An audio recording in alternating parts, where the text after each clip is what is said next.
بين المشروعات الكتيرة، فبيذكر أرقام ليها دعوة بحاجة غير المواصلات. اتأكد من الكلام اللي أنا بقوله ده، صح؟ تمام؟ تمام. ونعمل إيه بقى؟ المشكلة دي هتحصل كتير ليه؟ لأن زي ما هو قال لك في المحاضرة، المشروعات القومية متداخلة مع بعضها وبتخدم بعضها وفي بينها وبين بعض تكامل. فاحنا نعمل ايه؟ لو في عندنا رقمين قالهم الدكتور حسن، واحد في النقل والمواصلات والتاني في الري، نقوم نجيب الرقم السليم منين؟ ها جاوبني يا اسلام. يعني من الجهه المختصه بده. بالظبط، يعني الارقام بتاعت الري بتيجي من محاضره الري، الارقام بتاعت الزراعه بتيجي من محاضره الزراعه، الارقام بتاعت الطاقه اللي هناخدها النهارده تيجي من محاضره الطاقه. لكن لما تذكر في المحاضرات اللي هي مش في تخصصها، وارد خالص ان الارقام ما تبقاش قد بعضها. ليه؟ لان على حسب الواحد بيرجع لايه في الارقام دي، والحاجه الثانيه لانها بتتغير مع الزمن. يعني النهارده مثلا في محاضره الطاقه الدكتور محمد سبكي هيكلمنا على ارقام الطاقه المتجدده ساعه ما قال المحاضره من سنتين. فلو في حاجه محتاجه ابديت I will draw your attention ليها. لو انا هصيغ السؤال هصيغه واخليه تايم ستامبد عشان نبقى عارف احنا بنجاوب منين. كده جاوبتك يا اسلام ولا لا؟ تمام، شكرا. طيب حاجة تانية، فاكرين محمد اللي سألني المحاضرة اللي فاتت وقال لي مصر بتجيب منين أموال المشروعات، ولا مش فاكرين المناقشة الجميلة دي؟ ايوه فاكرين يا دكتور. طب فاكرين أنا قلت له إيه ولا مش فاكرين؟ حضرتك قلت له نأجل المناقشة دي. أيوه، وقلت له طلبت منه حاجة ولا مش فاكر يا إسلام أنا طلبت منه إيه؟ حضرتك قلت له ابحث وممكن نتناقش فيها في المحاضرة. طيب هو فين الكابتن ده؟ مش موجود دلوقتي؟ طيب بصوا بقى، لأن أنا ما بنساش حاجة، فأنا I will share with you إجابة السؤال، وتفتكروا مين اللي هيجاوب على السؤال. حد عنده فكرة كده؟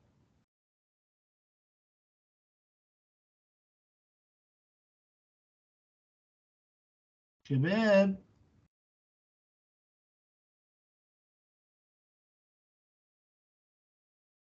يا شباب، ممكن يكون وزير المالية. برافو عليك. انا ايه هجيب لكم فعلا فيديو لوزير الماليه. وهل ثانيه واحده كده بس، عايز اتاكد ان انا عامل ايوه، هقول سكرين اهو، وبعدين هروح كده اختار كده. شايفين مين دلوقتي؟ شايفين سياده الوزير محمد معيط ولا مش شايفينه؟ شايفينه يا دكتور. طيب انا طبعا هعرض الفيديو لان السؤال اللي ساله زميلكم سؤال مهم، وانا الحقيقه يعني اسئلتكم الشخصيه بغض النظر عن انت شايف السؤال بتاعك ده سؤال بسيط او سؤال كبير، انا بالنسبه لي انا هو سؤال كبير من غير ما افكر خالص. فعايزكم تسمعوا، وبعد ما تسمعوا تقولوا لي ايه رايكم في الفيديو، هل فعلا جاوبنا على السؤال هي مصر بتجيب اموال المشروعات منين ولا لا؟ اوكي يا شباب، انجوي. المواطنين يبقوا عارفين احنا يعتبر عندنا موازنتين في مصر. في الموازنه العامه للدوله اللي انا بدرسها، وفي عندي اكتر من 55 هيئه اقتصاديه. صحيح. كل هيئه عندها موازنه.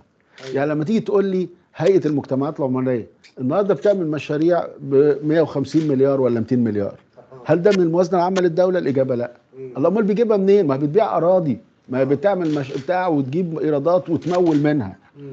اذا ده باين في الموازنه العامه للدوله؟ لا. انما بتعمله هيئه المجتمعات العمرانيه. لو رحت لهيئه الاستثمار بتعمل المشاريع بتاعتها، هل بتاخد من الموازنه العامه للدوله؟ برضو لا. هي عندها ايراداتها بتعمل منها مشاريعها، واخد بالك؟ انما في جهات تانية زي مثلا ايه، هيئه السكه الحديد عندها مشاريع، لكن ده ما عندهاش ايرادات كفايه، او ما انا اخش بديله مثلا 5.5 مليار، بديله اكتر على اساس ان هو ايه، يمشي نفسه. هيئه الانفاق عندها مشاريع، عندها ايرادات كفايه؟ لا. او ما انا اخش ايه، امول ادي لكن مثلا تيجي مثلا هيئه التنميه الصناعيه عندها فلوس، عندها ايراداتها الذاتيه، بتعمل مشاريع ترفيق وبتاع من ايرادات. فلازم المواطن يبقى فاهم ان احنا عندنا موازنتين، موازنه ل 55 او اكتر من 55 هيئه اقتصاديه، دول لوحدهم اكتر من 2.25 تريليون. انت عندك موازنه الدوله 2 تريليون، 2.1 تريليون. فاعتقد ان انا ممكن اكون جاوبت على جزء من استفسارات المواطنين. ده بالاضافه الى انه هناك اجهزه كثيره في الدوله شغاله وبتعمل مشاريع وعماله بتصرف، على اساس كله عمال بيضخ اموال، كله عمال يعمل، بحيث في النهايه الدوله عماله بتكبر، الاقتصاد المصري عمال بيكبر، فرص التشغيل بتتوجد. لانه يعني انت عندك تحدي كبير جدا جدا. انا من وجهة نظري وبكرره كل مره، يا جماعه انا قصادي مليون شاب وشابه داخلين سوق العمل كل سنه جداد. مين هيخلق مليون فرصه عمل جديده للشباب ده اللي داخل سوق العمل؟ وده مين؟ ده اللي خريج جامعه، ده اللي خريج معهد، ده في كمان اللي قبل الجامعه والمعهد ممكن يكون مليون زيهم. صحيح. بس ده ممكن ايه يعني، او بيروح بقى يشتغل في مصنع، يشتغل في ورشه، يشتغل في بتاع، يفتح محل بتاع اللي هو التاني دوت عاوز فرصه عمل بقى عند الحكومه، عند القطاع العام، عند القطاع الخاص، عند كده يعني. تحدي كبير جدا جدا جدا لمجتمع كل سنه عنده مواليد 2.25 مليون ولا 2.5 مليون مولود جديد. لما تشيل منه مثلا 500,000 ولا 600,000 وفيات، يديك صافي الزيادة في السكان. فطبعا يعني الإجابة على سؤالك، الموازنة العامة للدولة، الهيئات الاقتصادية، بقية أجهزة الدولة اللي بتعمل مشروعات، وأيضا مشروعات تانية أنا بمولها عن طريق تعاوني بقى مع البنك الدولي، بيديني منح وقروض، تعاوني مع البنك الاستثمار الأوروبي، مع البنك الأفريقي، باخد تمويلات عشان مشروعات محددة. زي مثلا عاملين مشروع مع البنك الدولي تنمية الصعيد، عاملين مثلا مشاريع القطاع الخاص بيخش. يعني انت لما تيجي تقول ايه، بنبان واحدة من أكبر محطات إنتاج الكهرباء من الطاقة الشمسية في العالم في أسوان. طب مين اللي مولها؟ لا دي ما مولتهاش، لا أنا ولا الهيئات الاقتصادية، اللي مولها القطاع الخاص بالكامل. طيب ماشي، يبقى القطاع الخاص أحد مصادر التمويل الفعالة واللي احنا عاوزين نزود تمويل من عن طريقه. يا فندم احنا يعني نستهدف يعني ان القطاع الخاص المصري والعربي والاجنبي يجي. القطاع الخاص لابد ان هو يكون شريك اساسي وفعال ومهم في الاقتصاد المصري. ليه؟ لانه يعني مرة تانية انت عاوز تجيب اكتر من مليون فرصة عمل جديدة، اذا عاوز استثمارات قد كده. طب الاستثمارات ديت هتيجي منين؟ هل الحكومة لوحدها تقدر؟ الإجابة لا، قولا واحدا الإجابة لا. إذا لازم القطاع الخاص يخش ويمول ويعمل مشاريع ويوفر فرص عمل. ايه الأخبار يا شباب؟ دكتور. ايوه اتفضل يا اسلام. دلوقتي الدكتور حضرتك هو بيقول ان مثلا الموازنه العامه للدوله 2.1 تريليون. ازاي انا بحط خطه تطوير مجال النقل العام لوحده في مصر باجمالي تكلفه 1.5 تريليون؟ يعني انا الموازنه العامه بتاعت الدوله كلها 2.1 مليون، وانا حاطط خطه تطوير مجال النقل العام بس 1.5 تريليون. لان دي الجمله بتاعتك ناقصه الزمن يا اسلام يا حبيبي. دول في يعني في البروجكتس في حاجه اسمها ان انا بصرف في اول سنه كذا، في ثاني سنه كذا، في ثالث سنه كذا. فالجمله بتاعتك دي ناقصه يا حبيبي بقيه الجمله. هل الرقم اللي انت بتقوله التريليون ده الانيوال اللي هو بيتكلم عليه، ولا دي خطه طويله المدى واحنا بناخدها بنجزاها على كذا سنه؟ عشان كده لو انت عايز تجاوب سؤال زي اللي انت سالته ده يا اسلام، لازم تبص على الهول بيكتشر وتروح تشوف بقى التايمينج بتاع الاشياء. هو الراجل اتكلم على annual resources، واتكلم على مصادر اللي من خلالها بنمول المشروعات، لكن ما خدش المثال السبيسيفيك اللي انت بتقول عليه. عشان كده لو انت عندك انفورميشن على ازاي الرقم الكبير اللي انت بتقوله ده متوزع على الزمن، يا ريت برضه يشير ات ويز اس عشان يمكن نتعلم حاجه جديده. خدت بالك يا اسلام؟ تمام. تمام. دلوقتي حد عنده اي كومنت على الفيديو قبل ما نروح نشوف الدكتور محمد السبكي اللي كان رئيس هيئة الطاقة الجديدة والمتجددة، واللي هو أحد زملائي الأعزاء، إحنا درسنا مع بعض في كندا. وعلى فكرة كل اللي بيتكلموا لو تلاحظوا تربطني بيهم personal relations، لأن مش أي حد ممكن نخليه يجي يتكلم كده. لازم يكون أولا يعني شخصية عامة معروفة، وحاجة تانية إن أنا الظروف تسمح لي إن أنا أطلب منه حاجة زي كده. فلو في حد عنده سؤال على وحاول انا اجاوب على الفيديو بتاع الدكتور محمد معيط وزير الماليه، اوكي. ما كانش we can move to the other video. يعني ايه الاخبار؟ ها شباب؟ تمام يا دكتور، مفيش حد عنده أسئلة. خلاص تمام اوكي. طيب انتوا شايفين دلوقتي كوليج ولا مش شايفين حاجه؟ شايفين الفيديو يا دكتور. وسامعين الصوت؟ in electrical engineering. سامعين. He is specialized in renewable energy, and he accepted to meet you today, and let us enjoy the great lecture. Okay, thank you, Professor Bahrawi, for inviting me. My slides today will be a mixture of bilingual slides. Some are Arabic and some are in English. Please feel free to stop me or pause at any time to allow me to respond to any of your clarifications.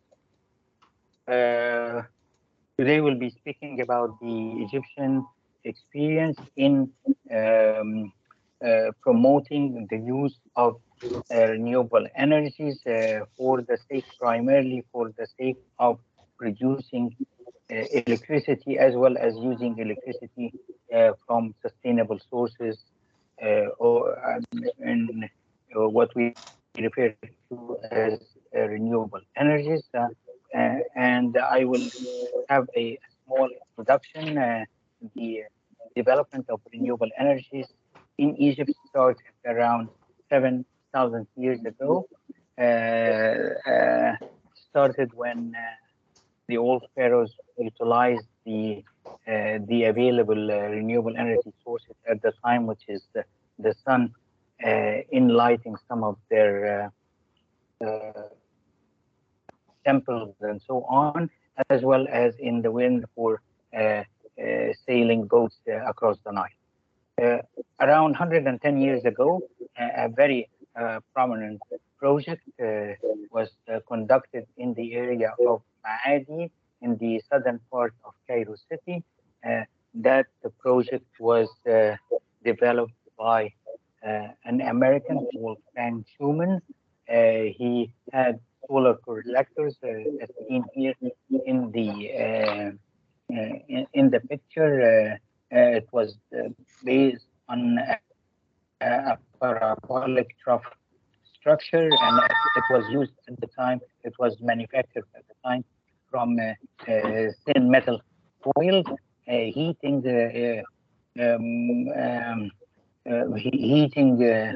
a water tube in the focal point of the parabolic trough. This heat did heat the water and then eventually produce steam. This steam was used to rotate an electric generator. That electric generator was used to drive some water pumps for irrigation needs. That was done in 1913 of the last century, and it was a successful project. But with the approach of the World War and the project has stopped. But it showed that at the time, solar energy was people started to use it in a commercial way. Actually, as seen on the screen here, Frank Schumann himself wrote, "I'm sure of the human race should either utilize solar energy directly or go back to pre-civilization.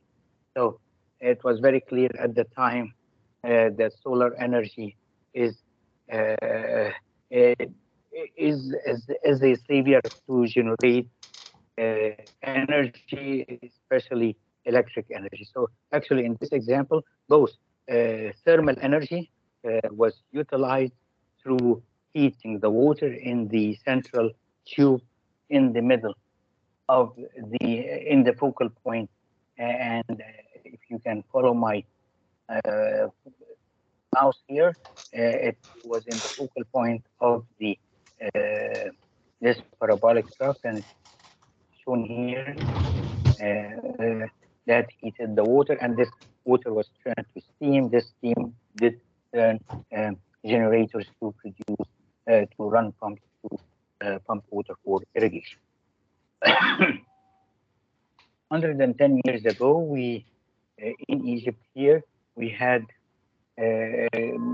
sorry, 50 years ago we had the high dam, and the high dam was built to also to actually control the level of water in the Nile, especially in the flood season, summer. And the high dam was reduced to two purposes. One of them is the primary purpose, and to control the water level for different irrigation needs all over the year, as well as a secondary product to produce electricity.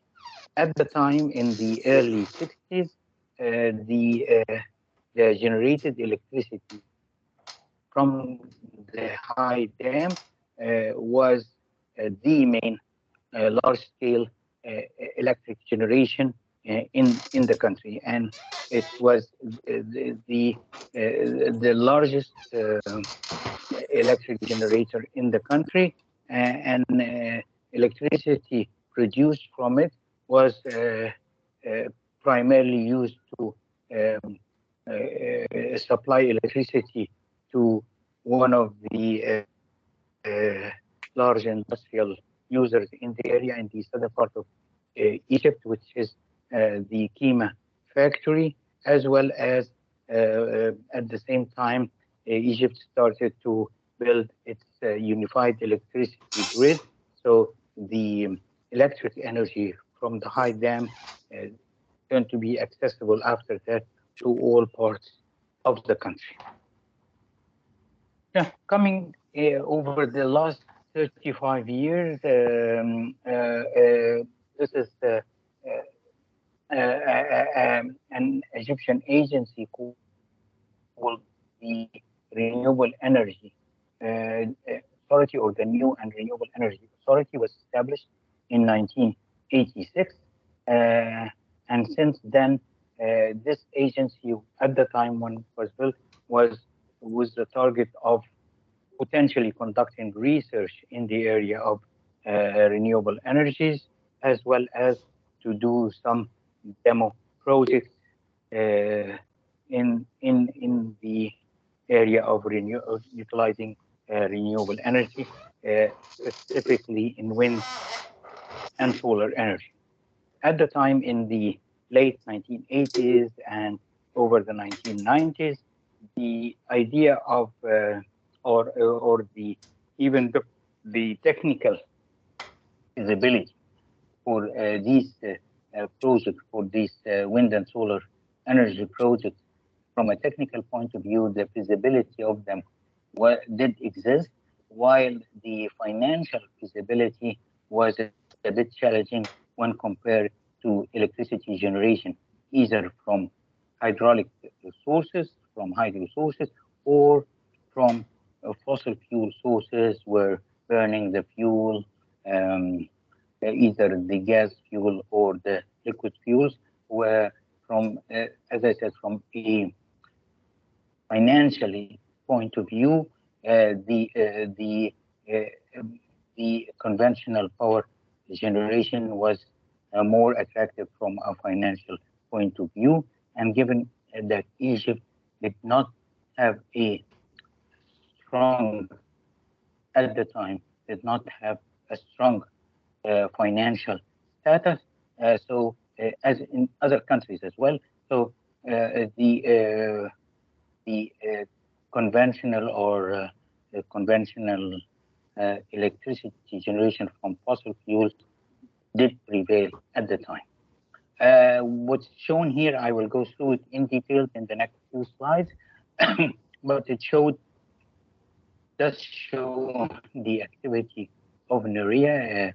NERIA published on quarterly basis a statistics called NERIA meter, showing the different activities of the new and renewable energy authority, which is primarily the generation of electricity from the renewable energy sources, as well as also conducting some tests for energy efficiency of equipment to measure the energy efficiency of equipment, as well as the quality of some of the renewable energy components and so on. The current status of NERIA or the current status of the installed capacities based on the latest quarterly report issued in October of 2021, it indicates that the installed capacity of renewable energy sources did exceed the 6,000, actually 6,110 megawatts. That's almost 10% of the overall installed generation capacity in Egypt, and it presents almost also 20% of the peak demand of the electricity demand. The breakdown of these projects came from public projects as well as private sector projects.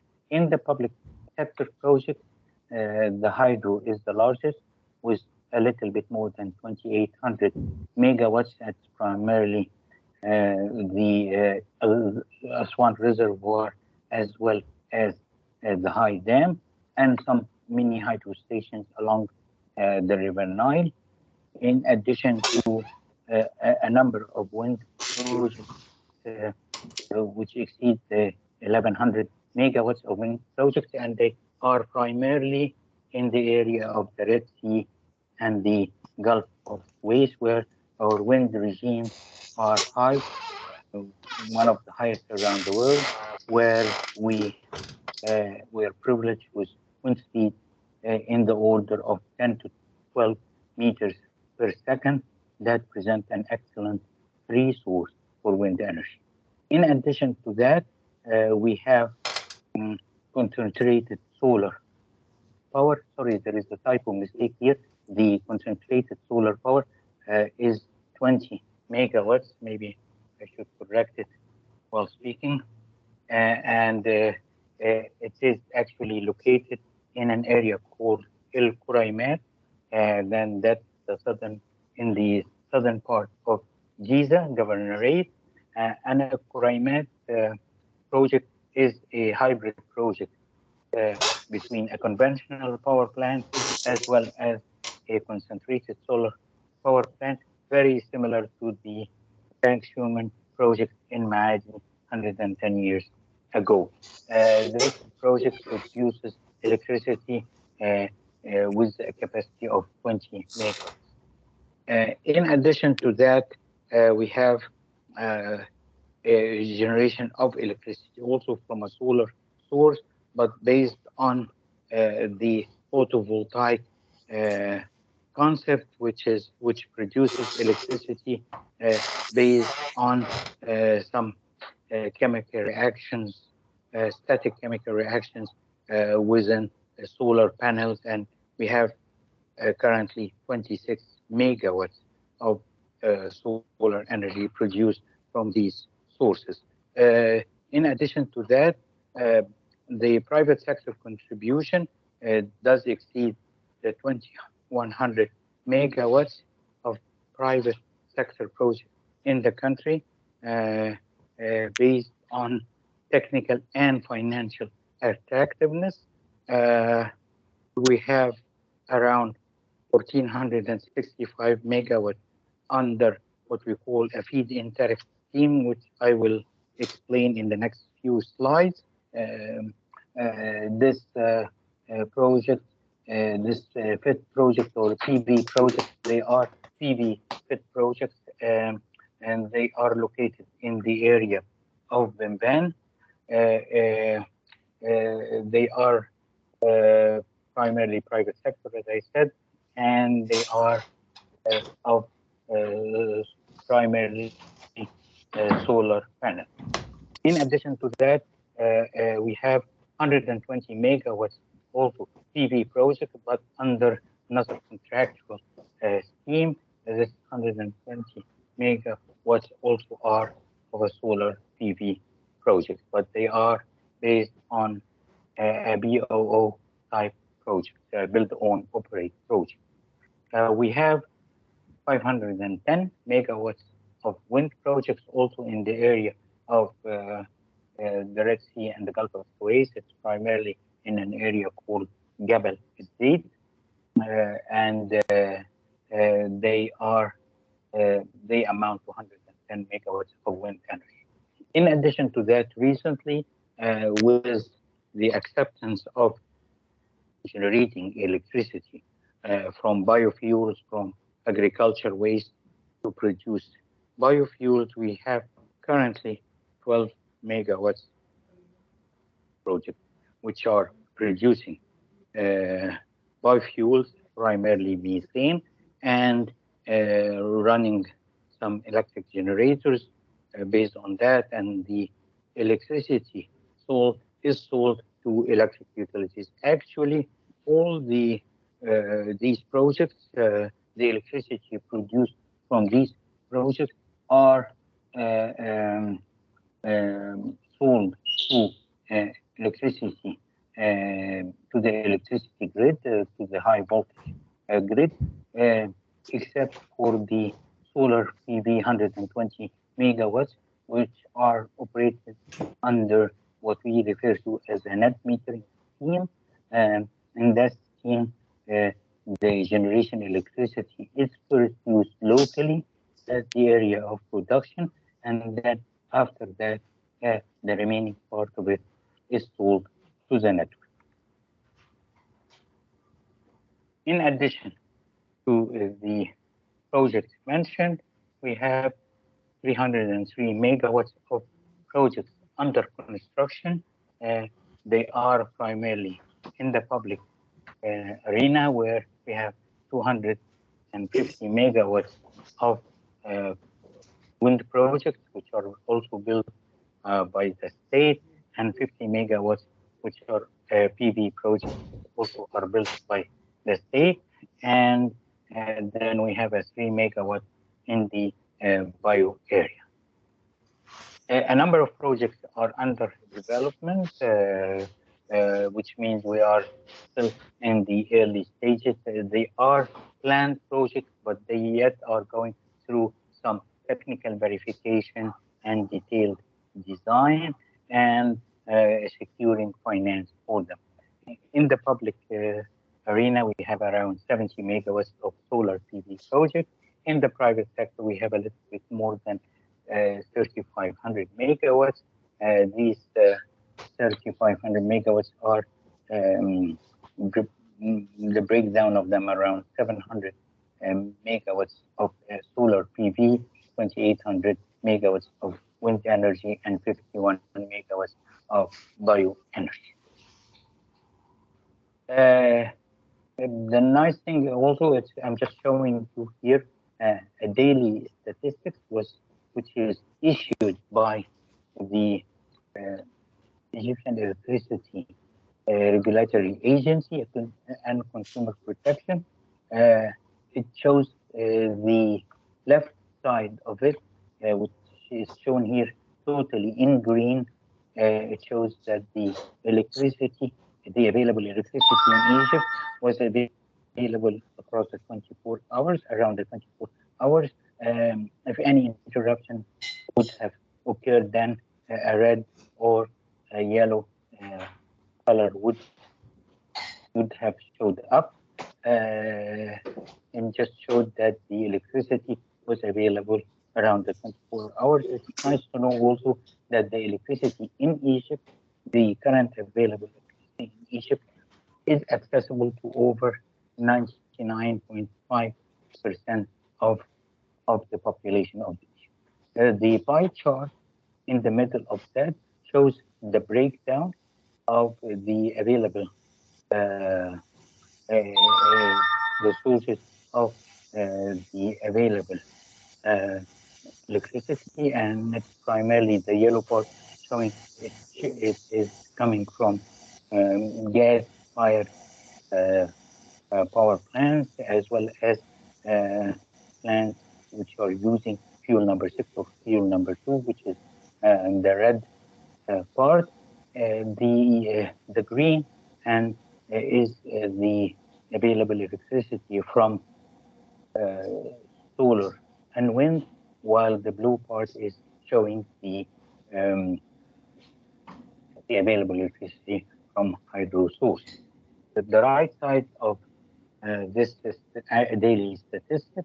It shows the peak electric load of the country, and that peak load in around 1 year did reach so far 33,000 megawatts, 33 gigawatts, and now the electric load, the maximum load, is around the 26,000 megawatts.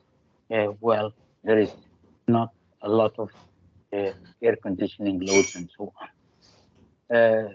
It also shows the amount of savings from fuel.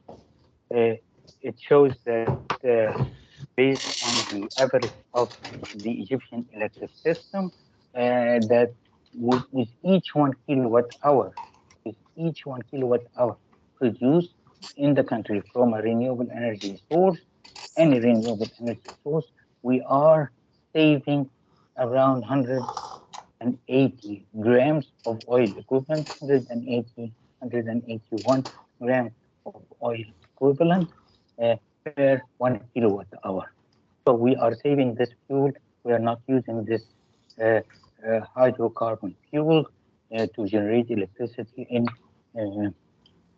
Instead, we are using renewable energy sources. Also, that corresponds to an avoided over 170 grams of carbon dioxide not produced into the environment, which is a high thing. And also that makes Egypt and most of its renewable energy projects is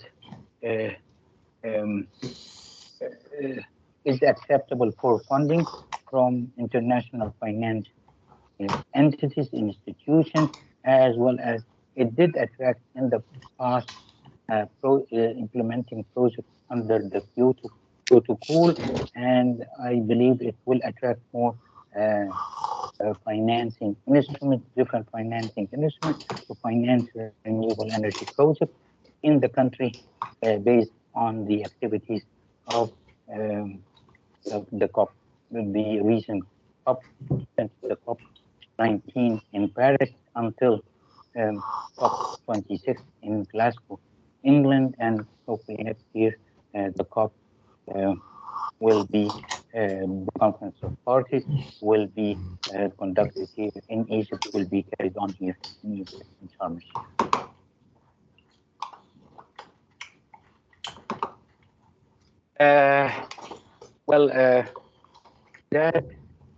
That project, this slide, I wanted to show that no, it's not possible to have a successful operation from both a technical and financial point of view unless it is strongly backed up with a legislation. And I'd like to say it's always a side note, which I hope you all agree with me. We are not officially born until we have a birth certificate. We are not officially graduates in different disciplines until we have an education, a graduation certificate, and all of this is the legislative background. And even though we are not officially dead until we have a birth certificate. So, a death certificate. So, anyway, so in Egypt, since the early 80s, there was a number of different legislation at different legislation levels. These legislation levels differ from a law or a cabinet of minister decree or ministerial decrees or circulars, administrative circulars to support the activity of renewable energies. As I mentioned earlier, the establishment of the Renewable Energy Authority in 1986 did pave the way to a number of implementations in the area of renewable energies, even though at the time they were not financially attractive.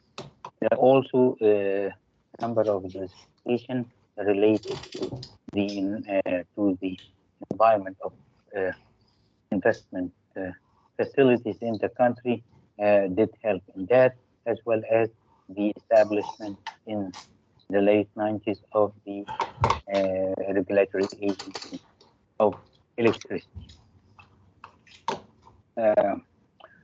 Another legislation was recently issued in 2014, in the last quarter of 2014. It indicated what's referred to as the feed-in tariff. It indicates primarily whichever electricity is produced from renewable energy, the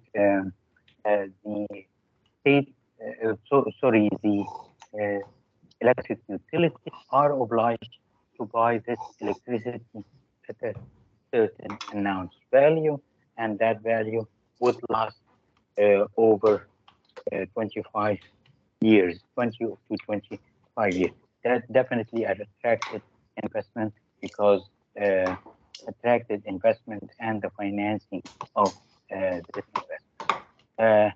Furthermore, a law was issued to the development of renewable energy schemes. That law was issued in December 2014. It's called Law 203, and that law will go through the details, some of the highlights and details of this law in the next few slides, as well as the state has designated almost 7,000 square kilometers of area where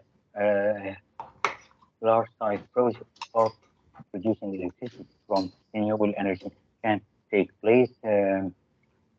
Based on this, there is a potential of 30 gigawatts of potential utilization of solar energy and around 60 gigawatts of electricity produced from wind energy. Also, the new and renewable energy authority did produce what's referred to as the wind atlas, as well as the solar atlas, where the area of Egypt was clearly the different areas in the country were indicated where there is a good wind regime and good solar radiation is possible. All of this was backed up with the highest level of legislation, which is the Constitution, which was issued in 2014, and especially Article 32 of this Constitution, where it indicated clearly that the state is committed. I'll say it in Arabic also. الدولة ملتزمة in making the best use of renewable energy resources, motivating investment, and encouraging relevant scientific research to the development of renewable energies and its the development of working on the R&D for technical and financial and economical feasibility related to this to these activities. And this is the highest legislation. Not too many countries around the world do have clearly stated that in their constitution. This is just a summary of what I have already mentioned regarding the development of different legislation related to the support of renewable energy projects and primarily to the support of the production of electricity from a renewable energy source. In addition to that, Egypt embarked on setting an energy strategy. This energy strategy indicated that we have a target for the contribution of renewable energies by in year 2022 to have 20% of renewable energy sources contributing to the system, and the breakdown of these renewable energy sources were broke down between hydro and solar PV and wind.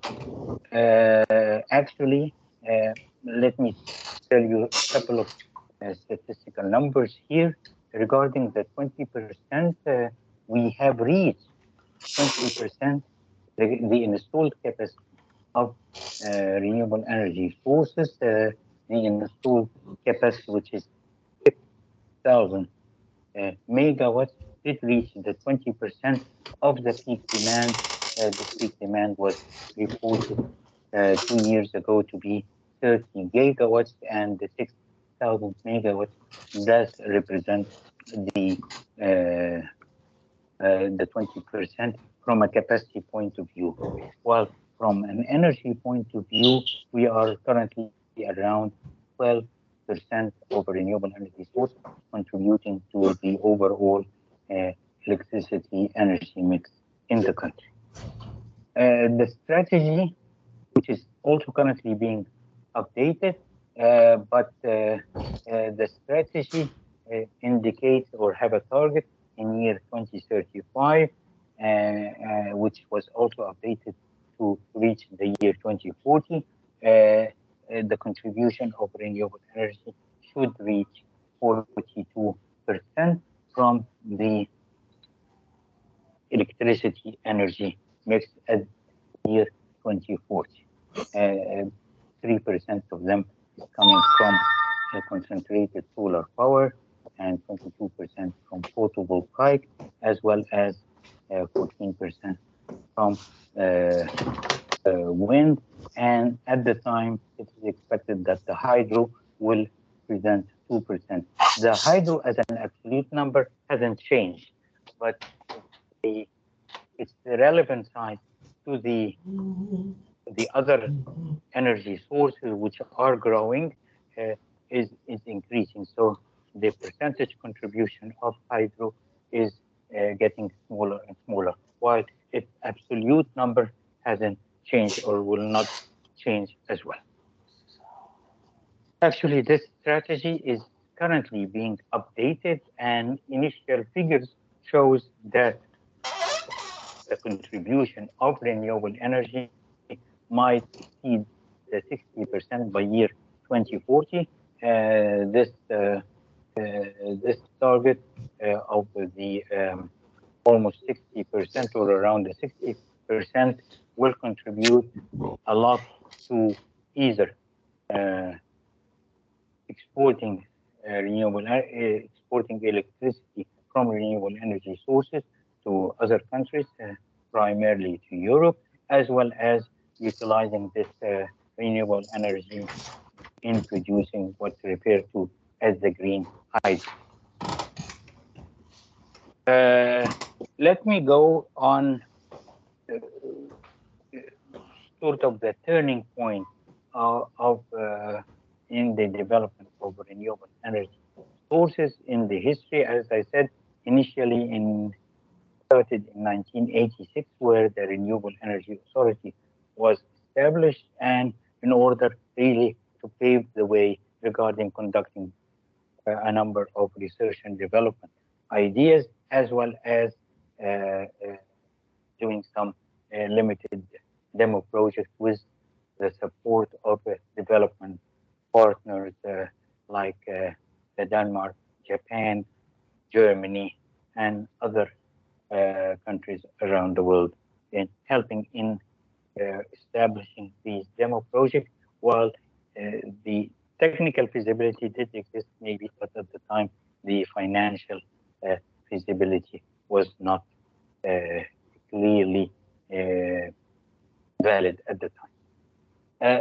The law 203, which was issued in December 2014, was a huge turning point. At the time, this law was actually a part of the Unified Electricity Law, which was issued later on in 2015, July 2015. Yet, that part of the law, of the electricity law, was extracted to be issued as a standalone law for the indicating the schemes to promote the use, the generation of electricity from renewable energy sources. This law indicated 4+1 schemes. I'll go through the 4 schemes now, and I will leave the 5th scheme, which I will mention in a few minutes. The first scheme did indicate an existing at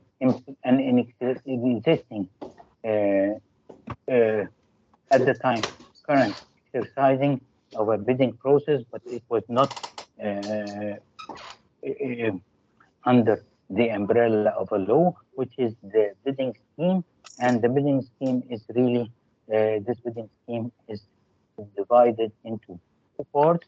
One part is under what we call engineering, procurement, and construction. Engineering, procurement, and construction. And these projects are owned by NEREA, the New and Renewable Energy Authority. The EPC means engineering, procurement, and construction. So these are projects which are financed by the New and Renewable Energy Authority. This finance comes from the revenues of NEREA, and they are usually through loans, and it's based on a competitive bidding based on technical requirements as well as financial bidding. So this is the first scheme, the bidding scheme, the EPC scheme, and it also at a later stage included EPC plus finance. So the bidders would also come with a potential financer which NEREA might benefit from. The second bidding scheme, it's called the Build, Own, Operate scheme, the BOO, where bidders compete to build a project, and they get their money back from the sales of electricity to the transmission company from these sources.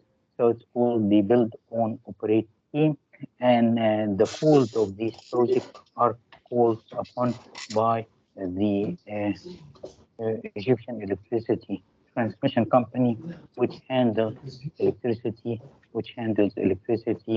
at the high voltage and extra high voltage level, and a number of these projects also were conducted.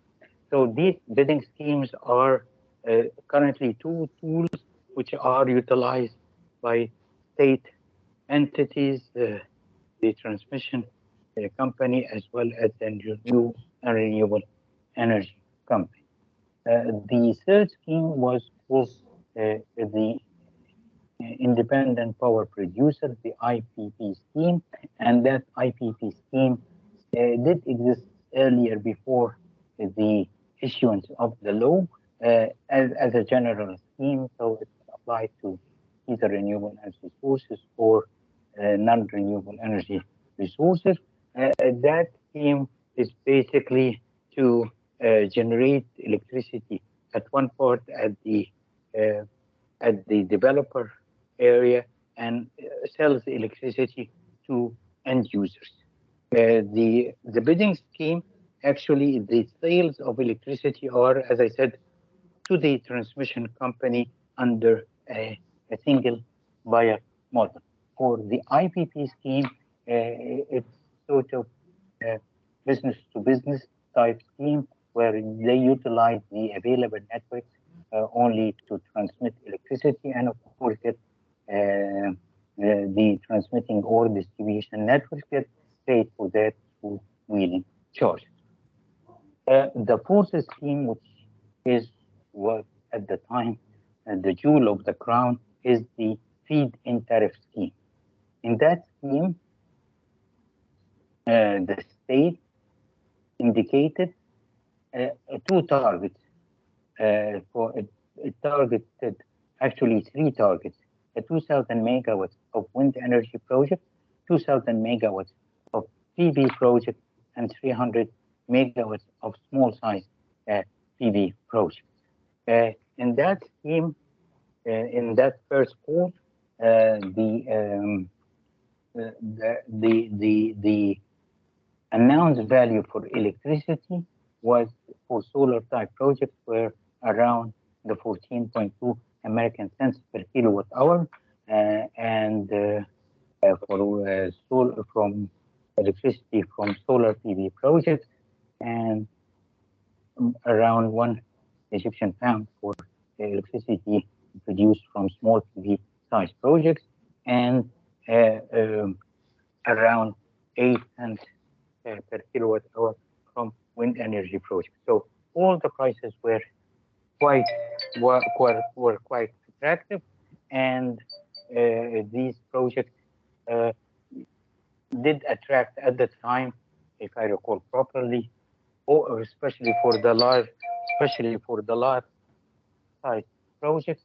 These large size projects attracted over 180, if I recall, 186 developers, and out of which there was around 120 in the solar field and around 100 in the wind field. They were all qualified based on their technical and financial capabilities, and they were all after these feed-in tariff projects, because these feed-in tariff projects were guaranteed at the time and still guaranteed for 20 years for wind and 25 years for solar projects.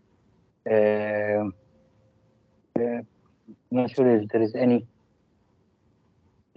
clarification at the moment. Okay. Please raise your hand if you would like to ask any question or have any clarifications for me. Now, this feed-in tariff scheme, that was first experience for Egypt in the large promotion of large size generation projects. It was quite challenging at the time, and a number of three questions were raised. Can these schemes all coexist at the same time? And the answer was yes. And did they really coexisted? Also, the answer to that or the clarification was did they coexist fully or partly or none? So actually, as a matter of fact, they existed partly, and they do still exist in a partial way, where some of these projects or some of these schemes prevail uh, based on their technical and financial attractiveness, especially that the investment costs for the different technologies, especially the PV project, did drop around by around 90% over the last 10 years. So the level of investment it dropped dramatically for some of the technology.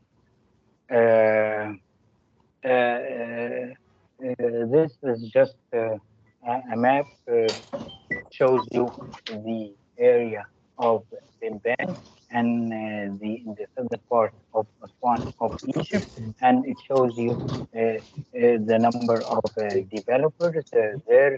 The number of developers there are 32 developers so far, and they were restricted to at the beginning to have only 50 megawatt of a project in order to avoid any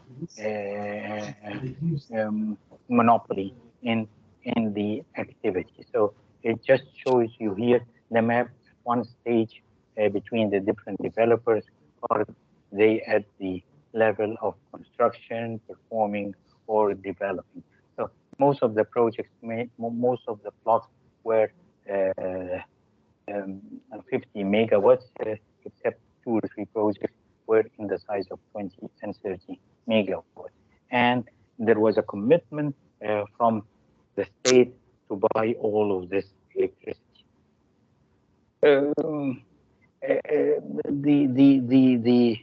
The financial international financial institutions did have a number of concerns and clarification regarding these agreements, and they were responded to over a certain time, over a certain level of time before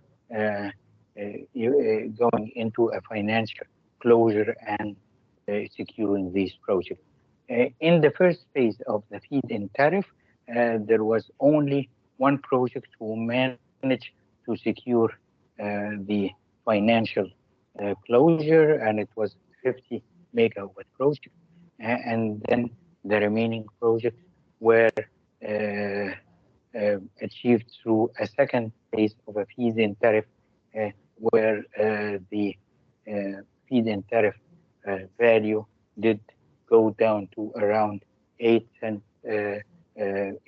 American cents per kilowatt hour, out of which 30% were to be paid in Egyptian currency. That's because of the reduction of this feed-in tariff was due to the reduction of the cost of the technology itself.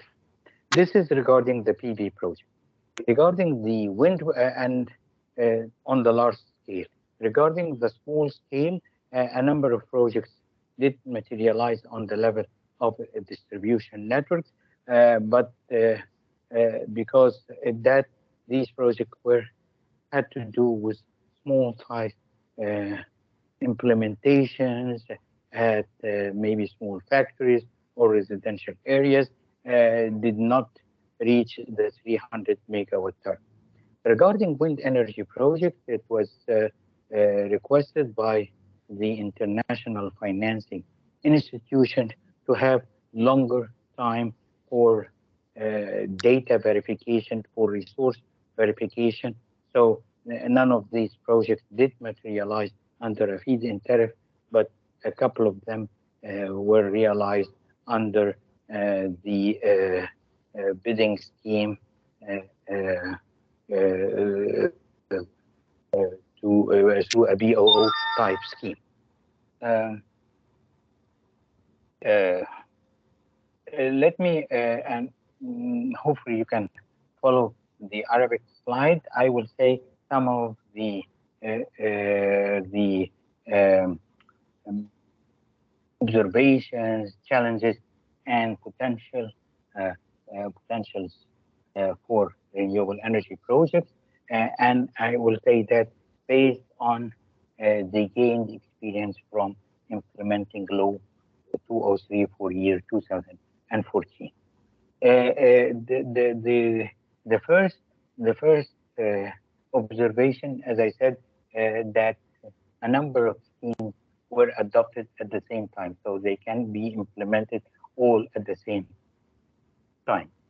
The EPC plus finance, the build, own, operate, and independent power producer, as well as the fit-in scheme, which also did have a small alteration later on, as we call the net metering scheme. But the net metering scheme was not issued through a law, but it was issued through an order or an administrative circular. That's what's referred to in Arabic as كتب دورية, كتاب دوري. If we look at the other observation is that we found a lot of entities in the country were involved: the investment authority, the city authority, and some of the end user agencies representing end users and so on. So there was a number of entities working on and organizing and activities between them was a bit of a challenge. Also is the second observation, which is what is referred to in English is eating while cooking. So الحصد أثناء الزراعة, where we found that because a lot of entities were quite enthusiastic and so on, so they thought that implementing generation of electricity from renewable energy resources was a click of a button, but it turned to be not like that. Even though the technical and financial feasibilities did exist, but a number of legislation coordinating the relation between the service provider and the off-taker had to be dealt in a very clear way regarding these contracts. You can imagine. I remember that the International Financial Institution had 179, if I recall, observations or clarifications which needed to be clearly indicated. Some of them are simple as minimum take or pay, or an arbitration where the arbitration would take place and so on. So that had to be dealt with before securing any finance. Also, the cost of service was an issue. The cost of service an issue because it's coming from different resources regarding the type and regarding the location. Like, for example, in wind energy in the Red Sea and the Gulf of Suez area, the wind regime, as I indicated earlier, is high, is around 10 to 12 meters per second, while in other areas, also in the western part of Egypt, west of the Nile, the wind speed is around 5 to 6 meters per second. So even though it is the same resource, but the availability of the resource regarding its amount and the durations is different. So that makes the cost of providing the service is different. Also, the time of implementation is an issue. Where are you implementing in year X or a couple of years later on? Because I said the technologies, most of the technologies, especially the PV technology, the photovoltaic technology, is was went through a lot of development, especially after the contribution of China in that area, and the investment cost and the cost of producing the photovoltaics were did drop tremendously.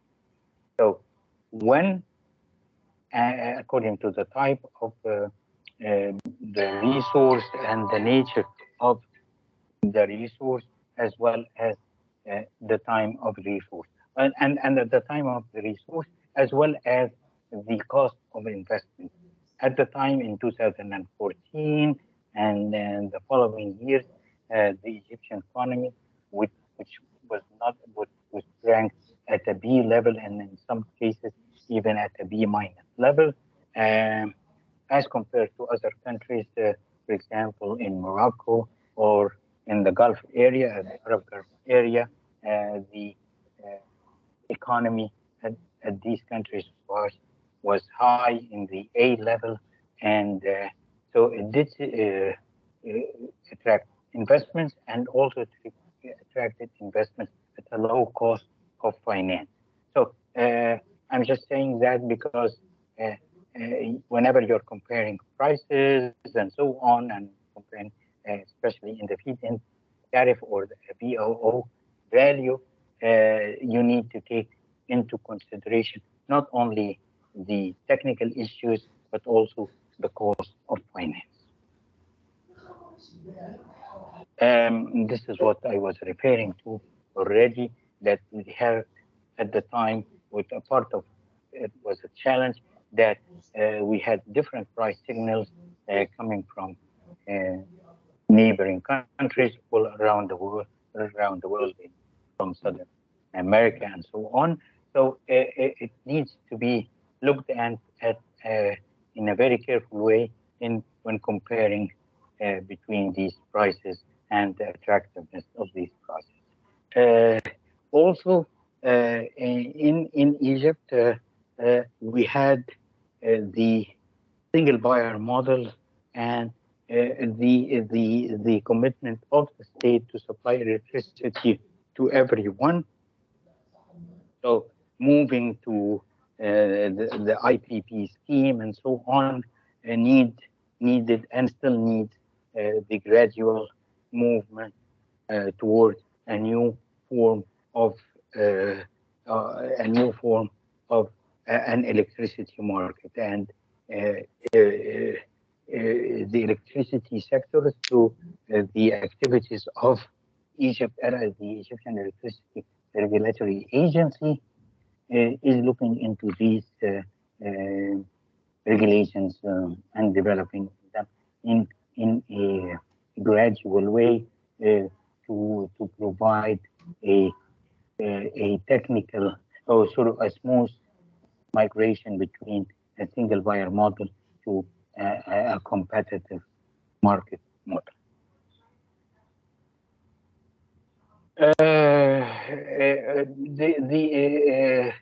The general feature, as I mentioned earlier, it was thought that click up a bottom, it turned to be not to, and then all of these schemes, the 4 schemes indicated by law 203, did promote or were directed to the part of what is referred to as the fishing type schemes. It's promoting the generation of electricity from renewable energy sources, while it did not directly promote the use of renewable energy. So it did address the production in comparison to the level of to the use of renewable energy, and of course the different implications of that. Here, I'll just just a quick summary of the different policies adopted for renewable energy projects. There is main policies, and there is supplementary policies. There is pricing policies, and there is quantitative policies. On the main policy side, in the pricing policies, a feed-in tariff is usually is the highest level of these policies, and it does work on in actually more than 75 countries around the world. On the quantitative type policies, which is called the quota, where you can refer to as a percentage target, either at the level of supply or the level of use. This quantitative approach or quota approach did not prevail in many countries, even though low 203, as I mentioned, there was 4+1 scheme, and the fifth scheme is a quota scheme, but it's an optional scheme where the state, through the cabinet of ministers, can impose a certain level of a percentage of renewable energies to be in the market, either at the level of generation or at the level of end users, in order to fulfill a certain target level. The supplementary policies is basically like contractual long-term contracts, energy banking, where you are exchanging electricity between service providers and the network, or provide some tax reductions and so on, or you provide some soft loan. So all of these schemes can be partly or collectively implemented. Some of these, this is, I'll go through a few slides here quickly. Some of these schemes support the development of capacities, and some of them support the development of use of kilowatt hour. And some of them promote capacity, megawatts, kilowatts, and so on. And some of these schemes provide schemes to help the promotion of the use of the energy from renewable energy sources. Again, I'll refer here to what's being developed within the Conference of Parties, the COP, regarding the promotion of renewables, either on the level of a capacity or the level of use. Here is actually what's needed in Egypt. It's what we had, as I said, pushing schemes to promote the generation, but also we need an additional what we call pooling schemes, آليات جاذبة أو ساحبة. The pooling schemes, that is something which I think we further need at the coming stages in order to fulfill the higher contribution of renewable energies in the electricity market, in the electricity mix. So that's, I'll just give some quick example of a pooling scheme, is that the renewable energy source can be a competitive source or the only source. Like, I will give you an example here is, for example, the agriculture project in the west side of the Nile, where renewable energies are competitive to emergency type reciprocating engines, diesel generators, where the cost of fuel is expensive because the cost of transportation of fuel, as well as its price and its fluctuation, or it's the only source, as compared to renewable energies can be the only source, and it even can be combined with potential storage of water. And this is in comparing that with extending the electricity, unified electricity network to these areas. Another possible advantage is that we can have a number of advantages related to environment impact and so on, like you can announce in any product you produce that a certain level of a certain percentage of renewable energy were used in the production of this product or of these goods or these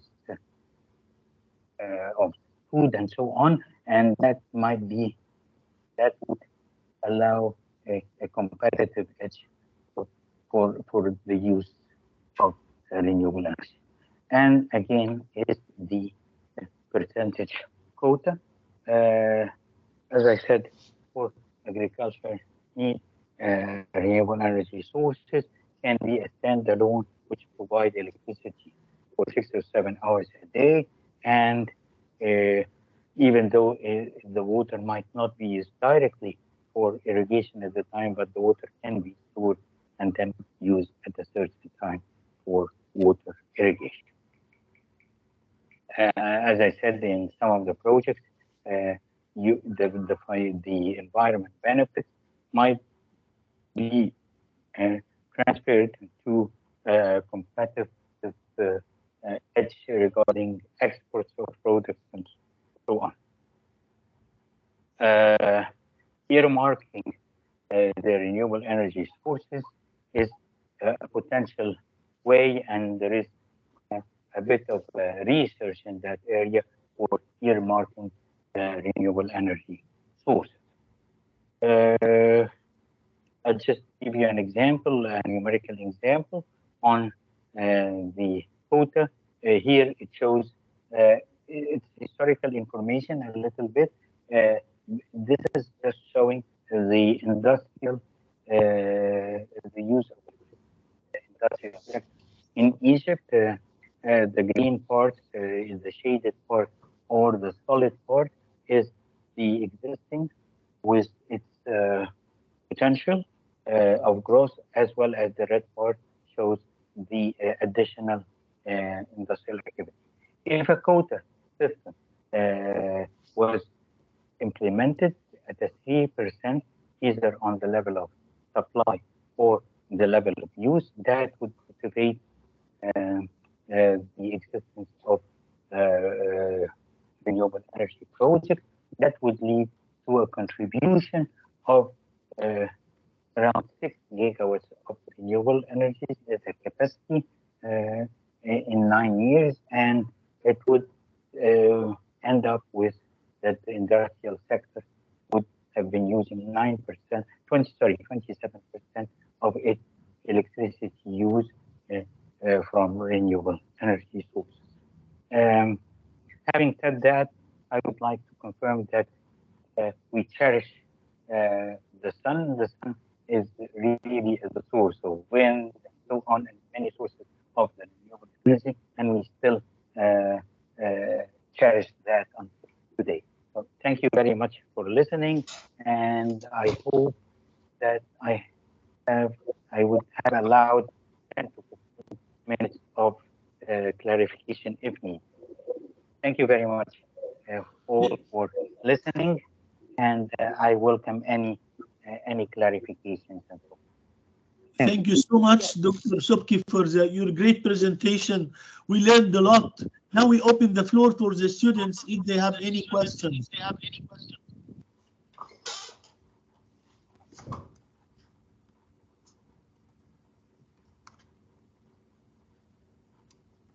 Dr. Subki, maybe the students are shy now. Can I ask you an important question in my mind all the time? Please do.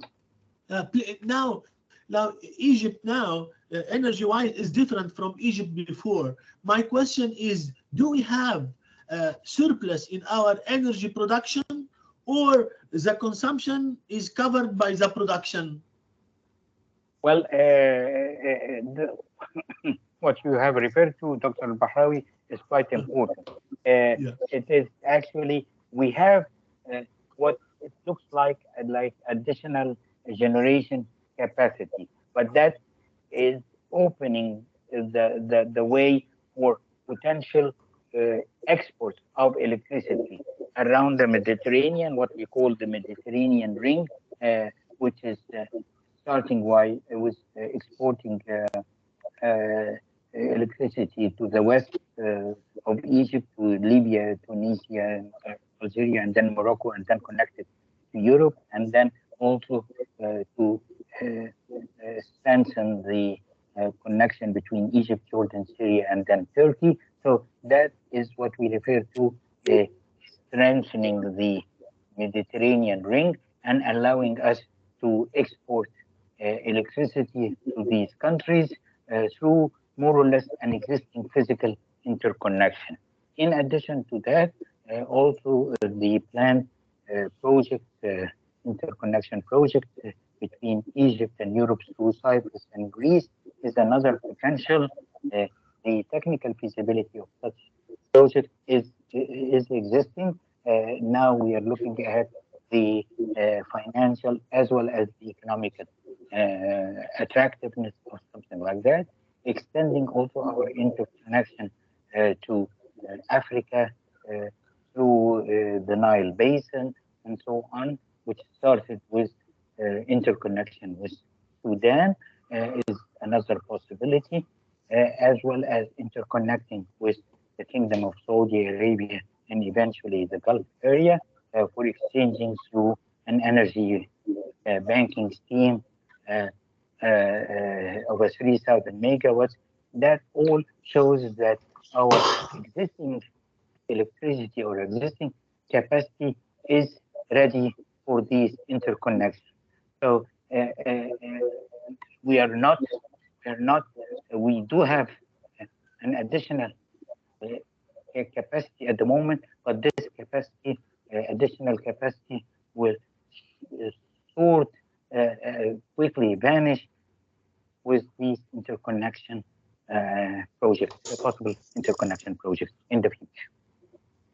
Hopefully that answers partly your question, Dr. Ali.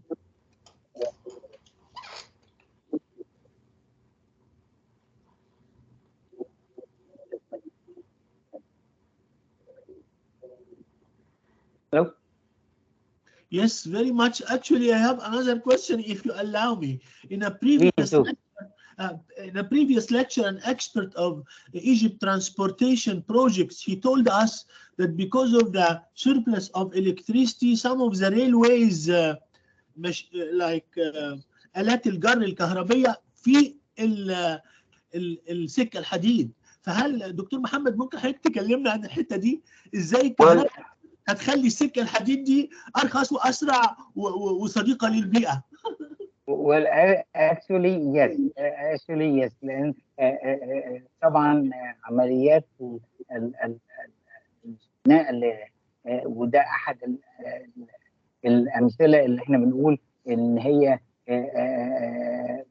أدوات transport vehicles in general, if they are transferred to electricity, this will add to the environment benefit of these projects, especially now that our central production of electricity is done at a high efficiency. So yes, أي 1 كيلو وات ساعة احنا بننتجه من مصادر طاقة متجددة يستعمل في عمليات الشحن الكهربي، إما للقطارات، لبعض المراكب، للسيارات. ده كله هيوفر لنا من الناحية البيئية، خصوصا إذا كان المصدر الكهربي ده من طاقات متجددة، وهو ده الأساس فيها. يبقى هنا بقى في سوق أو في طلب على الطاقات المتجددة للاستخدام في وسائل النقل المختلفة. Thank you so much for this clarification. Now, it is the turn of the students. I'm sure because this course, Dr. Sobki, like every specialization in the faculty is around. We have people from electrical engineering, from mechanical, from civil, and from architecture. Do any one of the students attending have questions for Dr. Sobki? Hello. Thank you, Doctor. Somebody is speaking. Yes, go ahead. No, I just said thank you for this lecture. You're most welcome anytime. Anyway, يعني Professor Al-Bahrawi knows my coordinates, and I welcome any further any clarification in the future or any discussion in the future, my email is shown on the slide, and Dr. Al-Bahrawi has my coordinates, my phone numbers, and so on. So I welcome any communication in the future with any of you. Thank you so much, Dr. Subki, for this generous offer. I am sure we are going to use this offer in the future, because the subjects you covered are important not only for people in the electrical engineering field. It really of interest to all engineers graduating from the faculty. Thank you so much. Thank you. Thank you, V. Thank you very much for inviting me. It was a pleasure to talk to everyone today. Thank you very much. You are very much welcome. The pleasure was ours. And thank you for your time and your interest and your general offer. And sure, we will have further communication of these important points you raised in your excellent presentation. Thank you so much. شباب ايه رأيكم في المحاضرة؟ هلو دكتور، هو صوت دكتور صبحي يعني معظم الوقت كان بيكون يعني مش واضح قوي بالنسبة لنا زي بقية المحاضرات. حاجة غريبة. You can if you like to listen to the lecture again, you can go to my YouTube وشوف إذا كان الريزوليوشن بتاعت الأوديو أحسن شوية. مفيش مشكلة. لأن لا، أنا كنتش بقول ريزوليوشن، أنا كان قصدي هو صوت دكتور صبحي عامة، صوت الكلام وكده مش أوضح حاجة. يمكن كان عنده هو حاسة كده مثلا مش زي على العموم حاسة يعني كده مش زي كل المحاضرات. معلش يمكن يكون في حاجة في الأوديو. فأنا الحقيقة يعني I suggest إنك انتوا you may like to re-listen to the lecture from the YouTube. وعلى العموم هي المحاضرة طبعا هو بيتكلم وكلامه مهم، لكن يعني اللي بيسبورت الكلام بتاعه السلايدز الجميلة اللي فيها الأرقام، هما الاثنين مع بعض they work together. فما اعرفش، انا الحقيقة كنت سامع الصوت واضح. هل المشكلة بتاعتك دي عند كل الناس ولا انت بس يا فاطمة؟ لا برضه يا دكتور ايمن برضه موجود. طيب على العموم يعني I hope هو إن أنا السلايد بالنسبة لنا يا دكتور كانت واضحة والكونتنت اللي فيها واضح، بس الفكرة إن لو الدكتور صبحي بيقول أي حاجة زيادة عن السلايدز إحنا مش عارفين نلقطها خالص، الكلام ذات نفسه. يعني لما انا باجي اصيغ السؤال صحيح في جزء بيبقى له دعوه بالكلام اللي قاله، بس معظم الاسئله بتاعتي بتيجي من محتويات سلايدز. تمام يا فاطمه؟ تمام يا دكتور، شكرا قوي يا دكتور. اوكي شباب، انتوا عارفين طبعا يوم السبت هيبقى فيه الكويز نمبر 2، فانا I will compose the quiz وباشمهندس عمر جمال he will communicate with you على حسب الاتفاق الاخير اللي احنا اتفقنا معاه according للادفايسز بتاعت فاطمه وبقيه الزملاء. لو ما كانش في اي اسئله او comments we can يعني bring this session to end. we will meet you ان شاء الله next week. اوكي يا شباب؟ الاتفاقات دي يا دكتور اللي هي الكويز يكون 10 دقايق ومن الكونتنت بتاع المحاضرة وكده زي اللي حضرتك شرحته لنا بالظبط. بالظبط نفس كل الكلام اللي احنا اتفقنا عليه. I write it down and I give it a lot of attention because I like you to have a fair quiz. فما تخافيش، ولو عندك ملاحظات حتى على الكويز الثاني I'm always open for comments and improvement. خلاص؟ اوكي يا دكتور، ميرسي قوي بجد. العفو يا فندم، العفو. اوكي if you don't have any comments or questions شكرا يا نورا، ربنا يخليك. We will leave you now. اوكي؟ دكتور ايوه اتفضل. معلش، ما اعرفش حد قال الحته دي ولا لا، بس هل الاسئله او الحته اللي في النص بتبقى بالعربي ينفع الكويز بتاعها او اسئلتها تيجي برضه بالعربي يعني؟ لان السلايدز نفسها بالعربي. لا كل حاجه بالانجليزي في الكورس ده.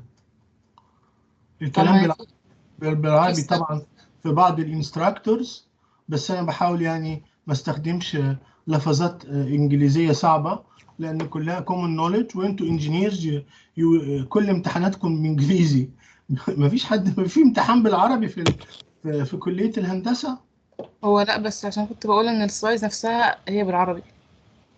it doesn't matter. ما هو طبعا هو انا الفيديوهات اللي انا بجيبها لكم دي اللي هي هتشوفوها في المحاضرات اللي بعد كده عن الانجازات، ما هي كلها بالعربي. هنعمل ايه؟ ما هو احنا بنتكلم على المشروعات القوميه العملاقه، يعني هجيب لكم الريسورسز منين؟ يعني نتكلم نشوف امريكا بتقول علينا ايه؟ مفيش يعني حل للكونسيرن بتاعك يا ياسمين. Some of the lectures will be in Arabic but the exam will be in English, the quiz in English, and the whole faculty is English speaking. تمام؟ تمام، شكرا يا دكتور. Okay. Any other questions or comments? يلا good luck with the quiz and see you next week. السلام عليكم يا شباب.